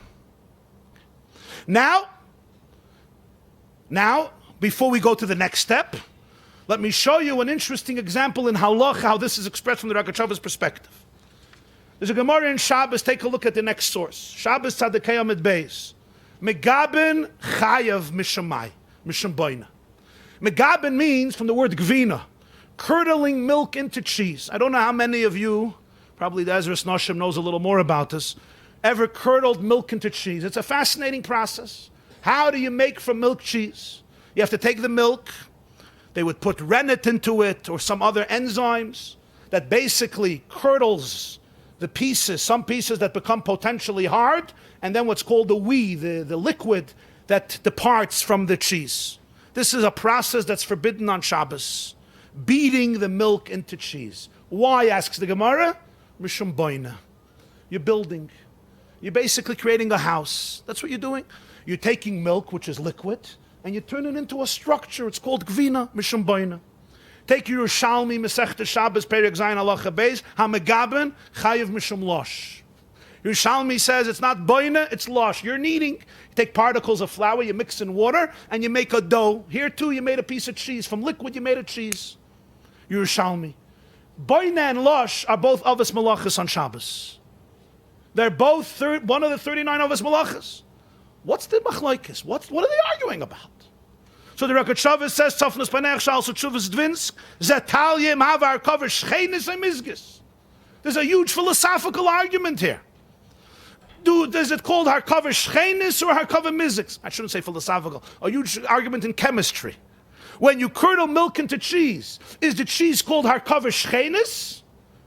The pieces are neighbors, or it's Harkava Mizgis? The pieces are now mixed together as one.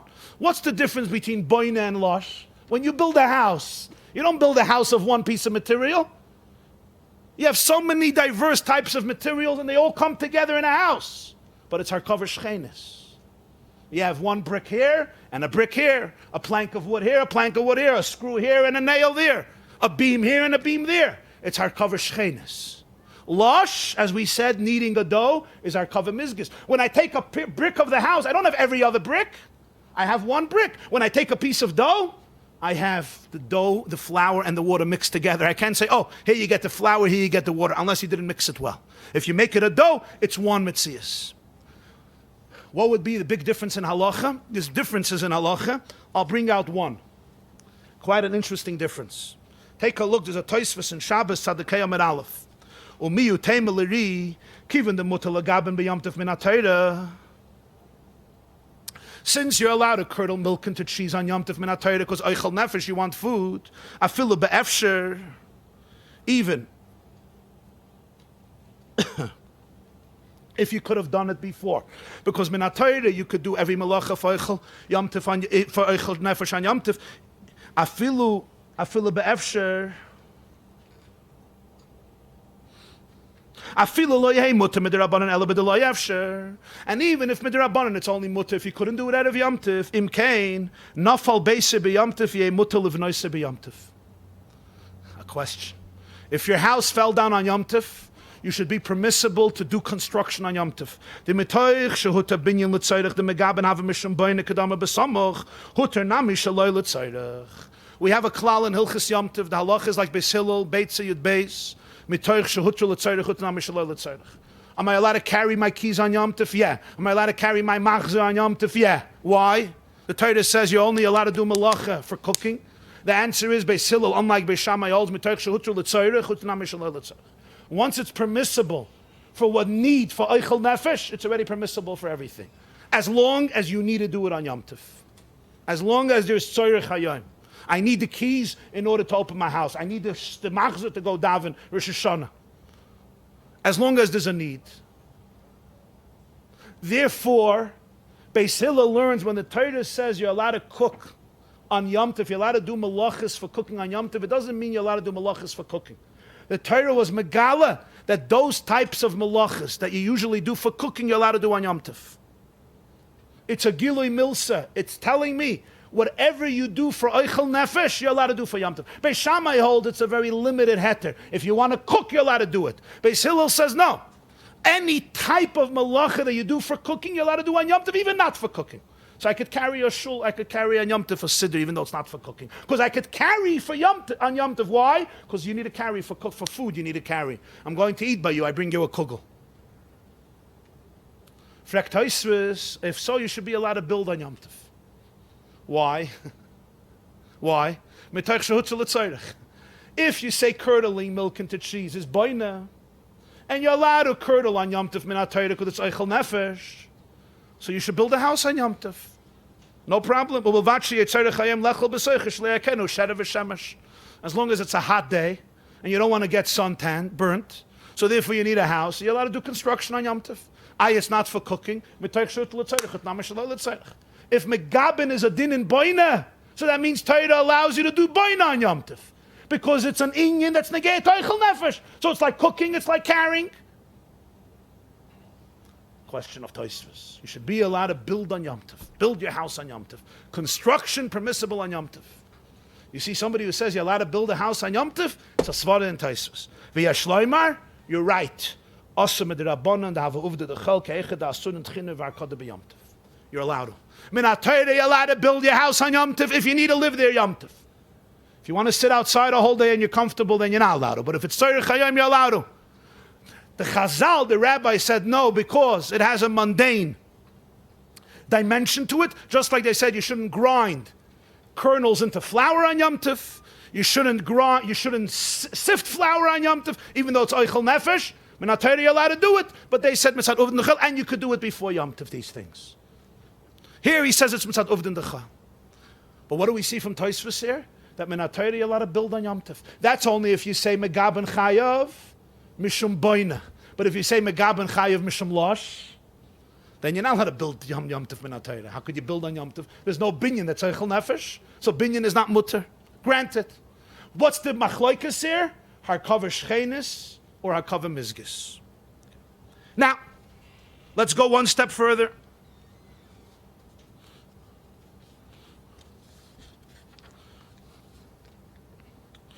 We explain the difference of Harkava Shchenis and Mizgis as people sitting together by a shir, making a salad, mixing in different vegetables into the salad versus water and wine getting mixed. But I want to now take it a step deeper. If you want to go deeper, even when you mix liquids together, it's still Harkava Shchenis. It's not Harkava Mizgis. And here we have to understand the difference between a physical mixture and a chemical compound. I don't mean to take you back to chemistry in high school. Maybe some will learn it for the first time, but there's a difference between a physical mixture and a chemical compound. Let's explain. In a physical mixture, the components retain their original properties and they can be separated. Either they can be separated mechanically, like solids. You mix apples and oranges, you mix a bunch of vegetables in a salad with each other, you mix particles of grain, you mix kernels of grain and many other kernels of different vegetables or different grains or different legumes, and you could separate it. Sometimes in solutions, you can't separate it mechanically, but you can separate it physically. Let's take, for example, anybody here eats tea, it drinks tea with sugar cubes? You take your sugar cubes and you dissolve your sugar cubes into the tea. Is this Harkava Shchenis or Harkava Mizgis? The tea and the sugar now become a cholent. Better than a cholent. A cholent is Harkava Shchenis. It's better than a cholent. The tea and the sugar become mixed together, right? Once it dissolves, you put the sugar in the tea. The tea is part of the sugar. But even in this case, the result is that the tea becomes sweet, and you can't look at any, you take a spoon of tea, and you say, here's the tea, here's the sugar. No, the sugar ultimately sweetens the entire tea. So it's l'chayra Harkava Mizgis. So you can't take a sifter and pour the tea into a sifter and have the sugar remain on top, and the tea come down on the bottom, unlike in the other examples we gave before, because it's not Harkava Shchenis, it's Harkava Mizgis. That's true. But what happens if you boil the water into a steam? What happens if you take it and you boil the water very, very hot into a steam? You know what's going to happen? It's going to leave a residue of sugar. So that means that even though the mixture is deeper than with Harkava Shchenis, and any piece, any part of the tea you're going to have is going to be sweet tea, but it's not integration where you made a new mitzias, a new entity, that is not tea or sugar, it's a new type of reality. No, you did not do that. It's true, it's not divisible. It can't just split the two into two. It can't split the tea into two, even with a filter, a sifter. But you didn't make a new reality, a whole new type of chefza that is not tea, not sugar, it's a new reality. You didn't do that. Just like by a salad, you didn't make a new reality. It's a reality that is a mixture here, it's also a mixture. It's just not so easy to separate. Other things you could separate with your hands. Sometimes with a filter, sometimes with a sifter. That's what we call boiler. With tea, you have to bring the water into a hot boil, and then it will leave a residue of sugar. What this means is that you didn't create anything really new. What you created was sweet tea. It's not a new reality. It's tea that's sweet. That's what you did. But now let's talk about chemical compounds. Chemical compounds is a whole different reality. You basically take atoms of the compounded elements which combine together. Different atoms, different types of atoms that compound together, and they form molecules. They form molecules of a new substances. The properties now are not like those of the original elements. For example, we don't have to look far. Let's take water here, Zabissel Wasser, right? What is water? Every drop of water is a combination of what? Of two atoms of hydrogen and one atom of oxygen. And as these atoms come together, they form what's called molecule of water or molecules of water. What happened here? Here is where you have the real Harkava Mizgis.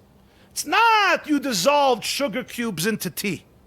Here you create a whole new identity, a whole new reality. It's called water. It's not called hydrogen.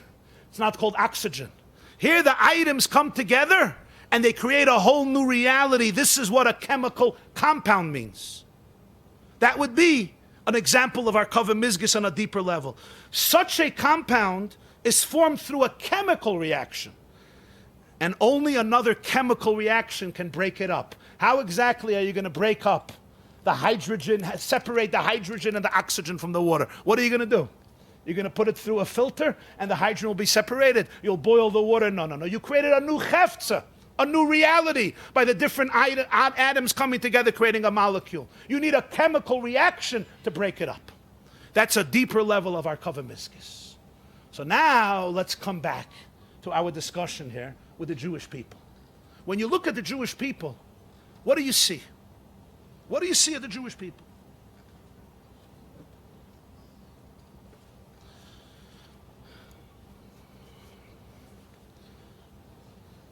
I'll take a drop of water if you don't mind.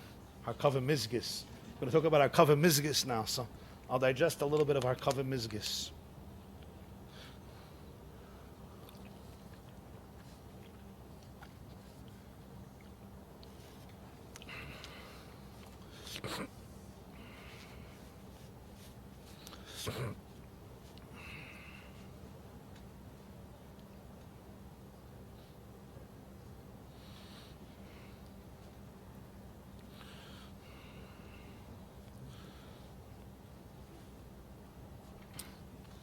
So now, let's bring it together. And let's learn a shtickle from the Rogatchover inside, Sofnas Paneach, Madura Tinyana, right after the Tosfos, you see. And here is where it comes together. Zog the Rogatchover. Yesh nafke minne bein helem dover gabe shar avedes de chiyuv koros. The oz ledidon mevi kol shevet korban b'fnei atzme begede prat.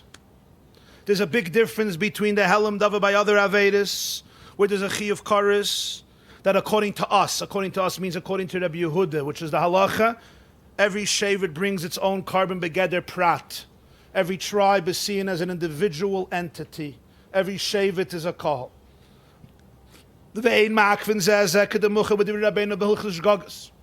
And when you learn well the words of Rabbeinu, the Rambam and Hilchos Gagas, they don't stop one another. I bring my shevet brings, your shevet brings. We're not dependent on each other. Why? We're individuals.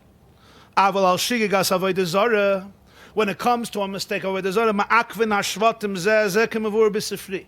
The Sifri says over here, the Shvatim stop one another. V'ayin b'loshen Rabbeinu. This is what I said before. Look at the words of Rabbeinu, the Rambam, the Nokat Mevi'in Mikol Shevet. V'gabe Sharei Ro'ah Shegas Kares Kosav Mevi. Yu'uyon Sham. Back to that Rambam that we discussed earlier, remember? By Shegas Avodah Zarah it says, they bring from all the Shvatim. They bring from every Shevet the carbon. By a regular Aveda it says, every Shevet brings. Here it's one Mevi'in from all the Shvatim. In other words, it's one act. So if one says, I'm not coming, I didn't bring anything, stop it, it's worthless. The other one he says, by a regular, maybe kol shevet, you bring and I bring. You didn't bring, I still brought. A diuk in the Rambam, it's all the Sifri. Not like those who say it's the same, completely different. In other words, so this is very interesting. This is almost like Reb Meir. Every shevet brings, but they're all dependent on another. It's like one. It's not like 12, it's like one. So Reb Meir holds only one carbon for the whole Klal Yisrael. Reb Yehuda and Reb Shimon hold every shevet gets a carbon. Every shevet. But by Avodah Zarah, each one depends on the other one as though it would be one. It's like 12 which become one. That's the difference. Al kol panim. So now he gives us his explanation in around 6 words, and we have to figure it out. Al kol panim, gabe shigigas avodah zarah, sham hakapara al kol Yisrael begeder nekuda she'ena mischalekes u begeder harkava mizgis. By avodah zarah, the atonement is on all of the Jewish people as a nekuda, as a seminal, indivisible point, as harkava mizgis, as a blend of a chemical compound which is one. Kivan Shemipi Hagvura Shamanu. Because Avodah Zarah is the only mitzvah that we heard directly from Hashem. Everything we heard from Moshe. The Gemara says, Makkos, Anoichi v'lo yeh lecha, right? Torah tziva lanu Moshe. Torah is the numerality, is the gematria, the numerical value, Taf Vav Resh, Taf Vav Resh, Taf Resh Yud Aleph. Torah tziva lanu Moshe. Moshe gave us 611 mitzvahs. Either 613, Anoichi v'lo yiyeh mipi hagvura shmanu. The first two commandments, I am your God, don't have any other gods, and Munan avodah zarah, mipi hagvura shmanu. That's his explanation. That's why it's a nakuda. Klal Yisrael is one. There's no division here. It's Harkava Mizgis. It's a chemical compound. There's no distinctiveness. V'chein ba'avnei ephod. Now see how this expresses itself in so many different places. The Kohen Gadol wore 8 garments, right? 2 of them had the names of all the Shvatim. Why? We're afraid that you're going to read one, you're going to forget it, you need to see another one. The Choshen, the breastplate had on every stone the name of one of the Shvatim. He had 12 stones, right?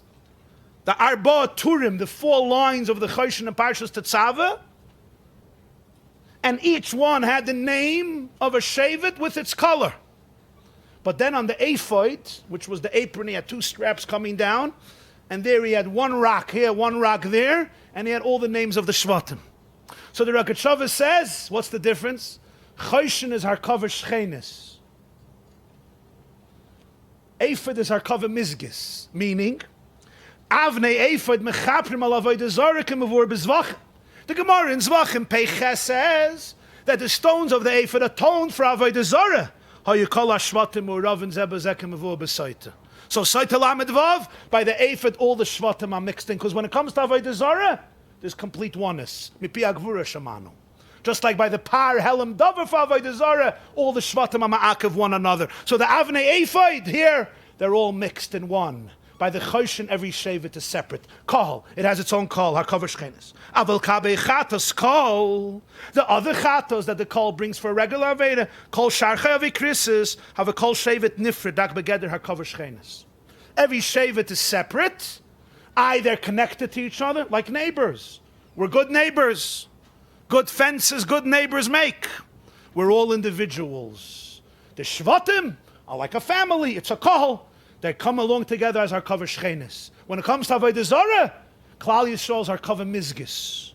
Va'az im heimir echad mishevet zal carbon shel shevet acher ein eloike. L'may nafkamina, he brings a whole new nafkamina. There's a din of carbon tmura. What's tmura? Tmura is Parshas B'chukosa. I have a sheep.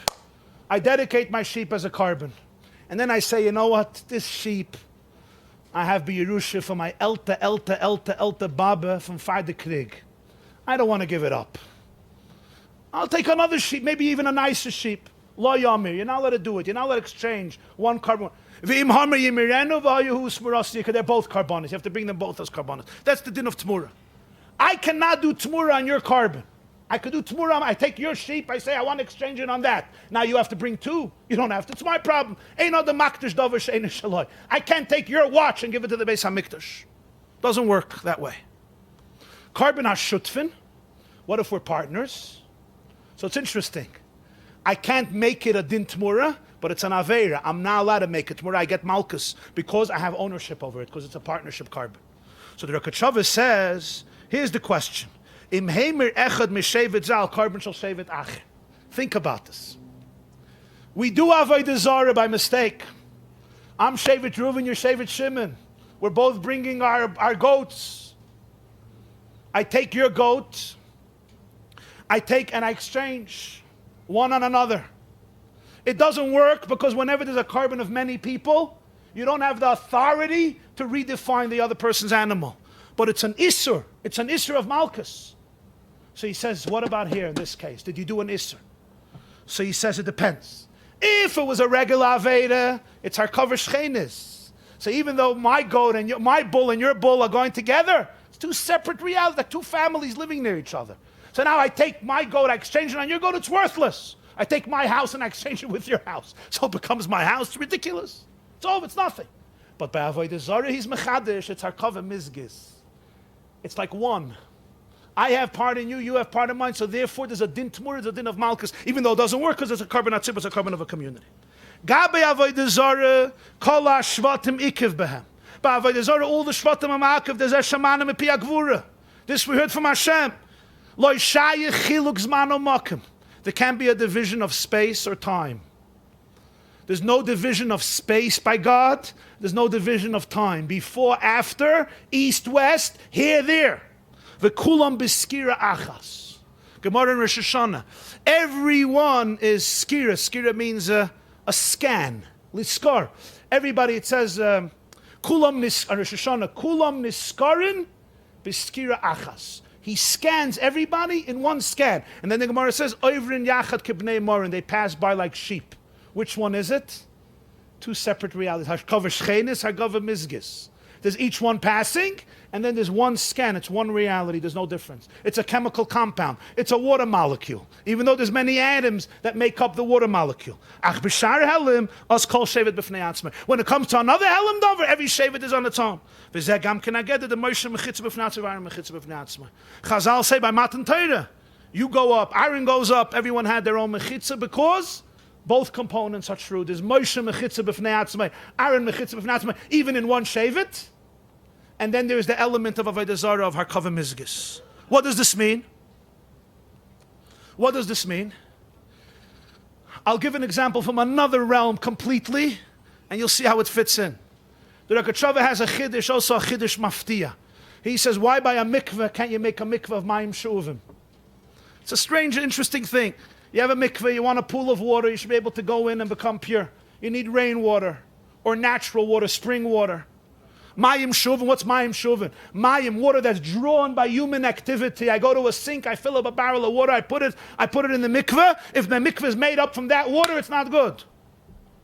Unless, of course, the different mechanisms in halacha, hashaka, zriya, how you make the mikveh part of a natural body of water. But it has to be a natural body of water. So the Rogatchover is mechadish, and he says that the water of a mikveh is not harkava shchenis, it's harkava mizgis. The 40 sa'ah that make up a mikveh are not 40 distinct measurements of water that happen to come together in a bathtub. Not in a bathtub, in a pit, in a mikveh. It's harkava mizgis. Halachically, the halacha views this body of water as one singular entity. And he says, therefore, if a human being makes up the body of water, a human being, by definition, lives in a world of fragmentation. He cannot create that type of harkava mizgis. He only creates harkava shchenis. Therefore, the mikveh needs harkava mizgis. And therefore, it has to be natural, it has to be divine. Because harkava mizgis comes from the divine. It comes from the divine quality. To be able to transform two separate things into a new entity that is not defined by one or the other, into a whole new entity. It's not tea and sugar, it's a whole new reality. What does this mean? What does this mean? So let's take one example. What is a mikveh used for? A mikveh is used for people who are impure and they want to become pure. What is impurity? Impurity means that the person is separated from a world of oneness. The world is one. A person is one. The soul and the body are one. The whole universe is one. Einoid mulvada, everything is one. But we live in a fragmented universe, and sometimes I could behave in a way in which I become separated from oneness. I want to now go back into a world of oneness. I need harkava mizgis. I need water which is completely one, that's a divine creation. When else do people use a mikveh? People use a mikveh, it's essential to a marital relationship. What is marriage? Answer this question. Harkava shchenis or harkava mizgis? What does it mean to be married? It's a dormitory. A yeshiva dormitory is harkava shchenis. You could dorm with a bacha for 16 years in yeshiva. But it's harkava shchenis. At least we hope so. Your neighbors, that's what you are. Yeah? You sit with a chavrusa, your neighbors. What is marriage? Is marriage, okay, now the dormitory changes from a boy to a girl. That's not marriage. Some people view marriage that way. But if that's the attitude, it's really not going to work. It's a whole different reality. But you're dealing with opposite people, and it's not easy. Here, Darash Rabbi Akiva Masechta Sotah Daf Yud Zayin, Ish v'isha zachu, Shechina shriya b'neihem. The Shechina dwells among them. Why do you need a Shechina? So the Rogatchover says, because you have to create a harkava mizgis. You need to create a chemical compound. It's not two people getting along, tea and sugar. Now the question is, who's the tea and who's the sugar? Now, tea and sugar is not such a bad marriage, by the way. It's better than a salad, right? It's better than a salad. But it's tea and sugar. And you boil the water up, so it gets hot and the two get separated. With the heat, the two get separated. Harkava Mizgis is a different type of reality. Harkava Mizgis' marriage is not about a man, it's not about a woman. It's the man and the woman are recreated into a new mitzias, into a molecule of water, into a new entity. That's a whole different type of relationship. There's oneness. Ish v'isha become one. Why? Because there's Yud and Hey. Rebbe Akiva says Yud and Hey come together and the divine name is indivisible. Stam interessant. V'hayu lebasar echad. One flesh. Not just physically, emotionally, spiritually, existentially. Now, in order for the two to become one, they also have to be two. If the oxygen atom and the hydrogen atom want to destroy each other and don't respect each other's boundaries, you're not going to have water. What creates water is that you have hydrogen and you have oxygen. And each one contributes its unique properties, and together they create up a new chefza called water. That's why you need the individual. But what is capable of happening? Harkava Mizgis, only of the Shechina. Because we're not the same, we're separate. I have my ego, you have your ego. I have my shtick, you have your shtick. I have my idiosyncrasies, you have your idiosyncrasies. I got my mashagasan, you have your mashagasan. I have my insecurities, you have your insecurities. I don't know about you, I know about me. But everyone, Baruch Hashem, has a baggage and a peckle, and if you don't believe me, you can ask your therapist, and if you don't believe him, you can ask your mother-in-law. And if you don't believe her, you can ask your wife. And she'll be at Masbi B'tuf Tam Vadas. Perhaps, unless it's our Kavah Mizgis, and then she'll say, we have an issue. You have an issue or we have an issue. It's a different mahalach. Miksha achazov, the menorah had to be miksha achazov. Miksha achas means it becomes indivisible. You can't say this is from the foot, this is from the head. It becomes one new entity. Miksha achazov. So now the mikveh is used before intimacy, before relationship. Why? Because in order to be able to create a relationship where there's oneness, oneness comes from one source. As long as I'm living in a fragmented imagination, you are you, I am I can't become one with you. I could be a good neighbor at best, and that's also not so bad. It's also not so simple to be a good neighbor, because I want you, you want me. I want your territory, you want my territory. But at least I could learn respect. The more I go back to the source, deeper and deeper and deeper, the more diversity merges into oneness. We spoke about Tzfir Saimer once with Leinagu Kavod Zebaz, the Rebbe Akiva and other Tanoim. We spoke last week. What did we speak last week? What was last week? Also Ragat Shavar. The Oisius, exactly. The Oisius. Oh, you remember.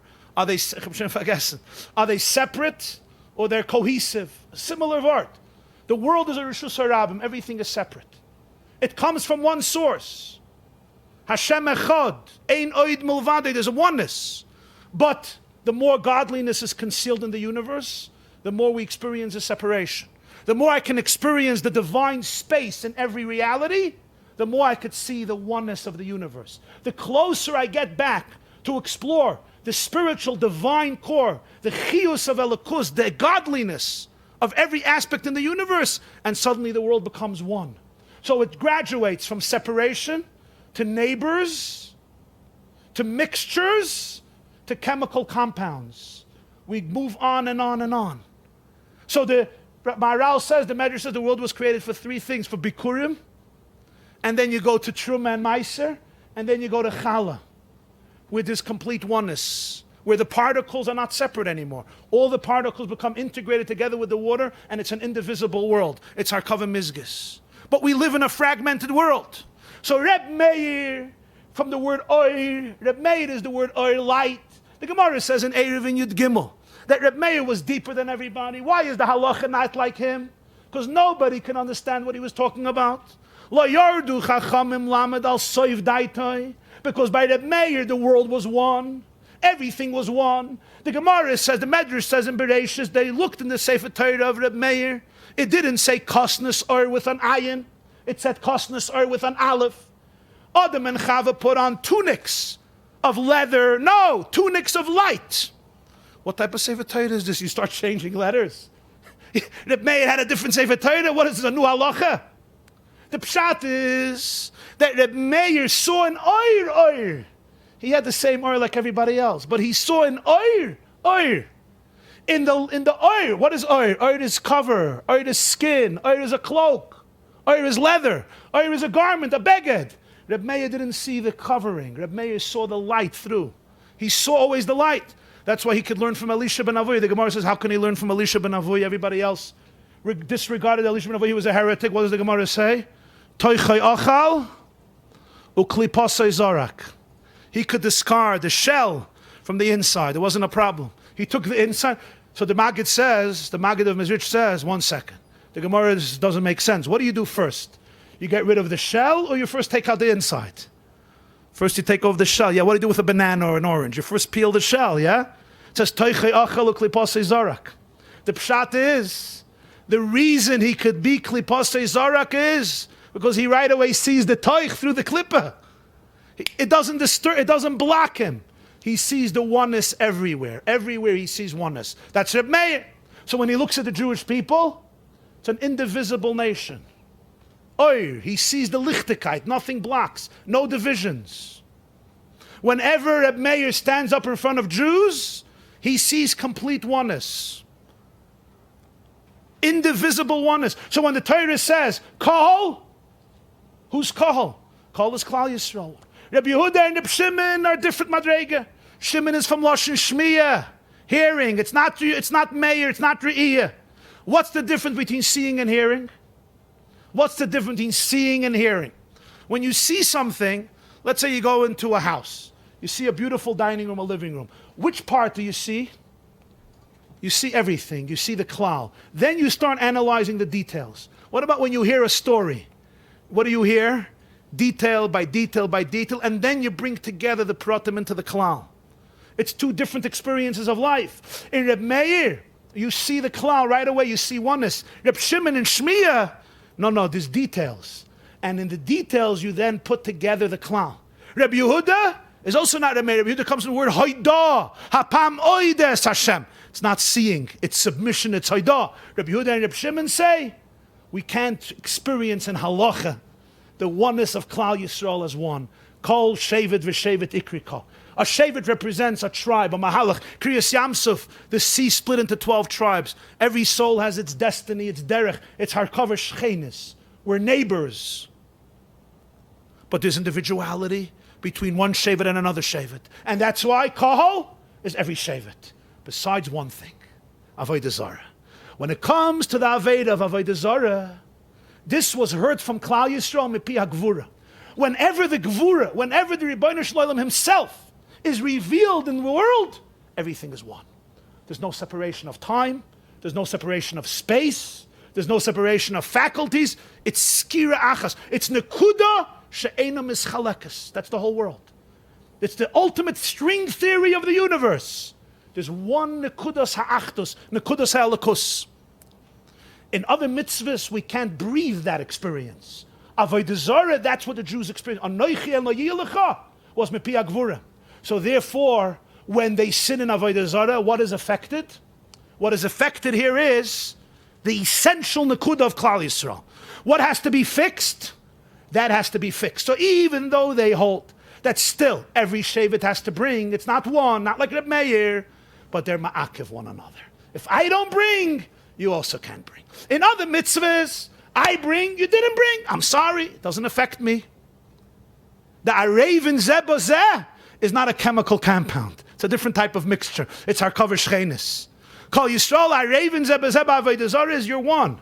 If you're one, then if I didn't bring, you can't bring. What does the Rambam say? Meviin mikol shevet v'shevet. Not kol shevet v'shevet mevi. Meviin mikol shevet v'shevet. Why? Because here it's one hava. Meviin, you bring from every shevet. From every shevet, but you bring them all. In the other Avedis, every shevet brings on his own. There's a big difference. The Choshen Mishpat, harkaver shchenis, everybody is a kahal. The Ephod is Avodah Zarah. Everybody is completely one. There's absolutely no division. Complete oneness. So therefore, even Rabbi Yehuda and Rabbi Shimon, when it comes to this point of Avodah Zarah and Amunah, here they also say that you're dealing with one Nakuda. What do we mean one Nakuda? There's 12 bulls and 12 goats, but they're really treated like one. Just like if you would split a bull in two, it wouldn't work. If you take out one bull and one goat and I'll say, I'll go for atonement without you, I can't get atonement without you. You know why I can't get atonement without you? Because there's no I that's outside of you. My I and my you, I and thou are one. If I don't win, you can't win. If I lose, you also lost. And if you lose, I also lost. In a marriage, we see sometimes people think they're trying to win the fight. If your wife lost, you also lost. And if the husband lost, the wife also lost. For me to win, I need you to win. And for you to win, I need to win. For you to win, we all have to win. It's a different paradigm, it's a different experience. Can a person live like this with Klal Yisrael in every mitzvah, in every Aveda? Rabbi Yehuda and Rabbi Shimon say, no, we live in a world of individuality. We live in a world of Ein Ani Li Mi Li.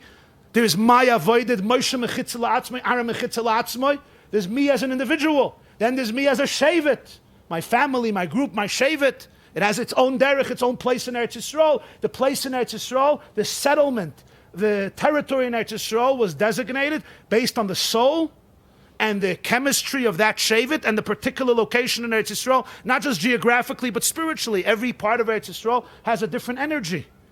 As the Baal Tanya explains in the Likutei Torah, Maseh, based on Kabbalah. That's every call. And then there are those elements in the Jewish people where there's complete, absolute, indivisible oneness. Where you look at one Jew and you could see every single Jew. You look at another Jew and you could see every single Jew. You look at a Jew and you see him or her not only as an indispensable part, but literally one chemical compound which is indivisible. And it's not easy. It's not easy to separate the two. In a mikveh you have this, because that's what a relationship is based on. Ish v'isha zachu.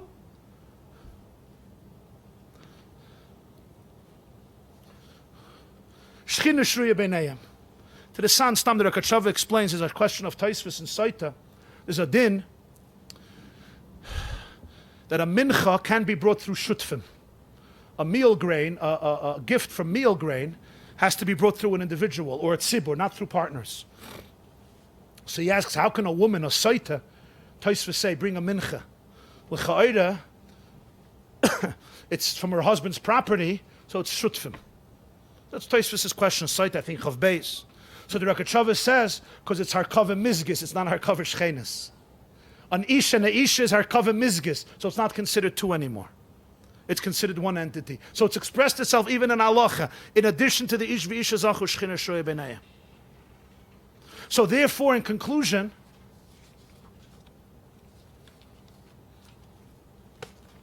they say the Maisa of one of the great tzaddikim. Somebody once came to him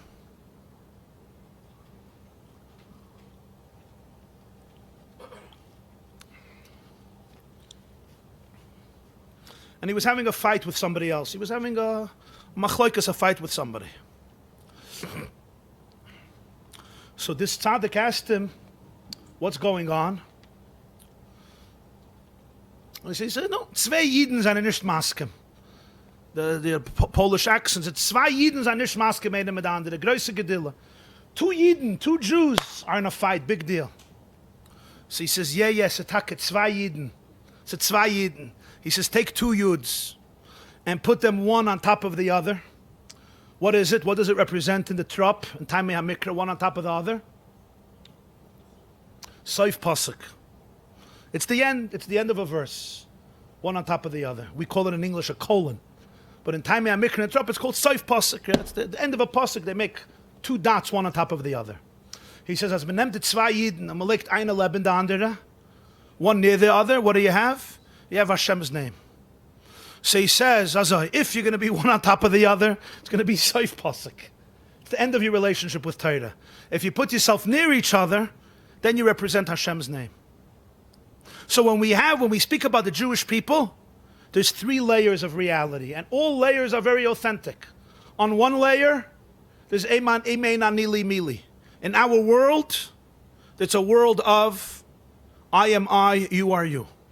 There's my soul, my body, my identity, your identity. And that's part of how we were created. That's not a mistake. The Gemara says in Sanhedrin, I'm obligated to say the world was created for me. For me, not for you. It means there's something about me that I have to give the world that nobody could give. Nobody before me, nobody after me. And the whole world is waiting for that. For that aspect that I could contribute to reality, the whole universe is anticipating it because nobody else could fill those shoes. Then there's an element of Shevet, of Kahal. Every Shevet has its characteristics, its place in Eretz Yisrael, its mission, its shlichus, its color, its flag, its destiny. You can't compare Levi to Yisachar, Zvulun to Yehuda, Dan to Naphtali, Gad to Asher, Yosef to Binyamin, etc., etc. Each one, their vocation, their shoyrish haneshama, their source.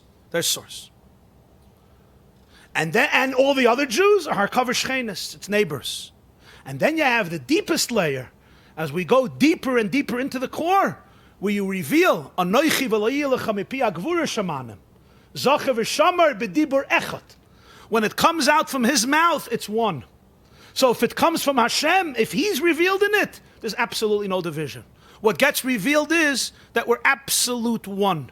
We all melt away in complete oneness, in the oneness of Hashem, which encompasses all of us and turns us into a seamless, indivisible whole, where there's absolutely no division and no distinction, but it's actually a cosmic oneness of Einoid Milvada, where there's nothing outside of him.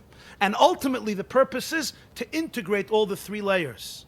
That Hashem created a Rishus HaYachid, as we spoke last week, to go out from Rishus HaYachid into Rishus HaRabim, and to bring Rishus HaRabim back into Rishus HaYachid. Have a wonderful week.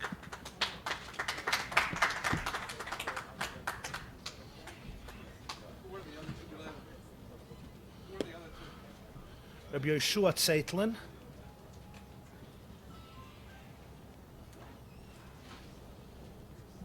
I have to remember the third.